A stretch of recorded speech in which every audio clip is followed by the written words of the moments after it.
Hello everyone, myself Aishwarya Walikar from BSc 6th SEM. My combination is chemistry and zoology. My assignment topic is crystal field effect in strong field and weak field ligands and the magnitude of the crystal field splitting and factors affecting the magnitude of crystal field splitting. Today we will discuss about strong and weak field ligands in crystal field effect. First one, distinguish between strong and weak field ligands. In strong and weak field ligands, the energy gap between splitting, there is a presence of a small gap. It is a weak field ligand. There is a splitting delta dq is a larger. There is a strong field ligand ಅಂತ ನಾವು ಹೇಳ್ತೀವಿ. In this diagram, this splitting of d orbitals in a two groups in presence of ligands fields is called as crystal field splitting ಅಂತ ನಾವು ಕರಿತೀವಿ. First weak field ligand diagram ನಾವು ನೋಡಿದಾಗ ಇಲ್ಲಿ D orbitals, next ಇಲ್ಲಿ ಏನಾಗೈತೆ ಅಂದರೆ D orbitals in presence of an ligands. Next ಇದು ಏನು ಮಾಡುತ್ತಂತಂದ್ರೆ ಇ ಜಿ ಆರ್ಬಿಟಲ್ನಾಗ D X square, D Y square, D Z square ಈ ಆರ್ಬಿಟಲ್ಸ್ಗಳಿರ್ತಾವೆ. ನೆಕ್ಸ್ಟ್ ಟಿ ಟು ಜಿ ಒಳಗೆ D X Y and D Y Z and D Z X ಈ ಆರ್ಬಿಟಲ್ಸ್ಗಳಿರ್ತಾವೆ. Next ಇಲ್ಲಿ ದಿಸ್ ಸ್ಪ್ಲಿಟ್ಟಿಂಗ್ ಏನು ಮಾಡ್ತೈತಪ್ಪ ಅಂತಂದ್ರೆ ಹೌ ಟು ಸ್ಪ್ಲಿಟ್ ಅಂದರೆ ಈ ಸ್ಪ್ಲಿಟ್ಟಿಂಗ್ನಾಗ ನಮ್ಗೇನು ಗೊತ್ತಾಗೈತೆ ಅಂತಂದ್ರೆ ಈ ಸ್ಪ್ಲಿಟ್ಟಿಂಗ್ ವೀಕ್ ಫೀಲ್ಡ್ ಲಿಗ್ಯಾಂಡ್ಸ್ ಅದಾವು ಅಥವಾ ಸ್ಟ್ರಾಂಗ್ ಫೀಲ್ಡ್ ಲಿಗ್ಯಾಂಡ್ಸ್ ಅದಾವು ಅಂತಂದು ನಮ್ಗೆ ಇದ್ರ ಮೂಲಕ ಗೊತ್ತಾಗೈತಿ.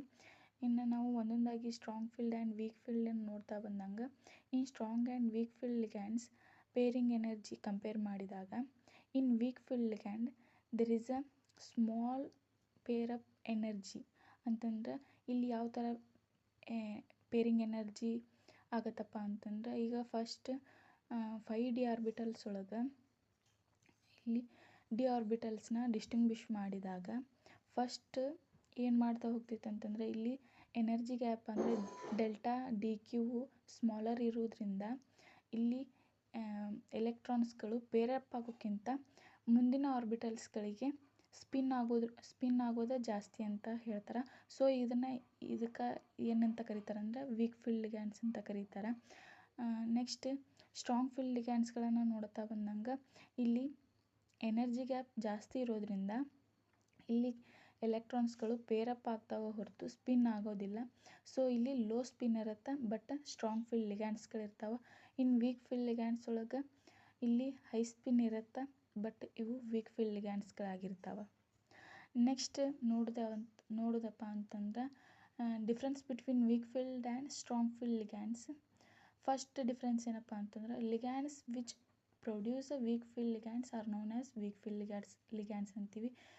ಇನ್ನು ಸ್ಟ್ರಾಂಗ್ ಫೀಲ್ಡ್ ಲಿಗ್ಯಾಂಡ್ಸ್ ಒಳಗೆ ligands which produce a strong field because they called as strong field ligands. Next they cause a splitting of d orbitals to a smaller extent. ಇಲ್ಲಿ larger extent ಇರ್ತೈತಿ.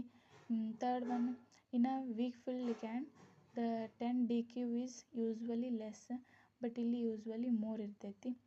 As a energy gap 10 d q is less, electrons remain unpaired. ಇಲ್ಲಿ ಏನಾಗಿರ್ತೈತೆ ಅಂದರೆ pair up ಆಗ್ತಿರ್ತಾವೆ electrons.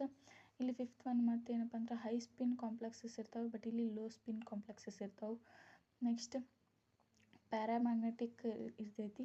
ಇಲ್ಲಿ both diamagnetic and paramagnetic ಕೂಡ ಇರ್ತಾವೆ. Next ಬಂದ್ಬಿಟ್ಟು factors affecting the magnitude of the splitting. ಇಲ್ಲೇನಪ್ಪ ಅಂತಂದರೆ nature of the metal ion, next one oxidation state of the metal ion, next geometry of complexes, next strength of the ligands. First ಒಂದು ನೋಡ್ದಂಗೆ oxidation state of a metal ions ನೋಡಿದಂಗೆ oxidation state ಮೇಲೆ ಅಂದರೆ ನಾವು ಸ್ಪ್ಲಿಟ್ಟಿಂಗನ್ನು ನೋಡ್ಬೋದು. ಇಲ್ಲಿ strong field and weak field ligands oxidation state ಮೇಲೆ ಆಗಬಹುದು. Next geometry of the complexes ಅಂದರೆ ಇಲ್ಲಿ ಸ್ಟ್ರಾಂಗ್ ಫೀಲ್ಡ್ ಲಿಗ್ಯಾಂಡ್ದೊಳಗೆ ಆಕ್ಟಾಹೈಡ್ರಲ್ ಈಸ್ ಮೋರ್ ಅಂತ ಯಾಕೆ ಹೇಳ್ಬೋದು, ಬಿಕಾಸ್ ಆಕ್ಟಾಹೈಡ್ರಲ್ ಯಾಕಂದರೆ C N is the best example for high strong field ligand ಅಂತ ಹೇಳ್ಬೋದು. Next strength of the ligand ಬಂದ್ರಾಗ ಅಂದ್ರೆ ಇವಾಗ ಒಂದು ಕಾಂಪ್ಲೆಕ್ಸ್ ಫಾರ್ಮ್ ಆಗಬೇಕು ಅಂತಂದ್ರೆ ಅಲ್ಲಿ ಸ್ಪ್ಲಿಟ್ಟಿಂಗ್ ಆಗ್ಬೇಕಂತಂದ್ರೆ ಇಲ್ಲಿ ಏನಾಗಬೇಕಂದ್ರೆ strength of the ligand should be oxidation ಸ್ಟೇಟೂ ಇಂಪಾರ್ಟೆಂಟ್ ಮತ್ತು ಒಳ್ಳೆ nature of the metal ion ಕೂಡ ಇಂಪಾರ್ಟೆಂಟ್ ಆಗಿರ್ತೈತಿ. ನೆಕ್ಸ್ಟ್ ಜಿಯೋಮೆಟ್ರಿನೂ ಕೂಡ ಇಂಪಾರ್ಟೆಂಟ್ ಆಗಿರ್ತೈತಿ. ನೆಕ್ಸ್ಟ್ ಆ ಲಿಗ್ಯಾಂಡದ್ದು ನೇಚರ್ ಹೆಂಗಿರ್ಬೇಕಂತಂದ್ರೆ ಶುಡ್ ಬಿ ವೀಕ್ ಇರೋಕ್ಕಿಂತ ಸ್ಟ್ರಾಂಗ್ ಫೀಲ್ಡ್ ಲಿಗ್ಯಾಂಡ್ ಆಗಿರ್ಬೇಕು. ಮತ್ತು ವೀಕ್ ಫೀಲ್ಡ್ ಲಿಗ್ಯಾಂಡ್ ಆಗಿದ್ರೆ ಅದು ವೀಕ್ ಫೀಲ್ಡ್ ಲಿಗ್ಯಾಂಡಾಗೇ ಇರ್ತೈತಿ. ನೆಕ್ಸ್ಟ್ ಏನಪ್ಪ ಅಂತಂದ್ರೆ nature of the metal ion ಹೆಂಗಿರ್ಬೇಕಂತಂದ್ರೆ ಸೇಮ್ ಯಾವ ಥರ ಅಂದ್ರೆ ಆಕ್ಸಿಡೇಷನ್ ಸ್ಟೇಟನ್ನು ಹೊಂದಿರಬೇಕು ಮತ್ತು ಜಿಯೋಮೆಟ್ರಿ ಹೊಂದಿರಬೇಕು. ಇಷ್ಟೇ. Thank you one and all.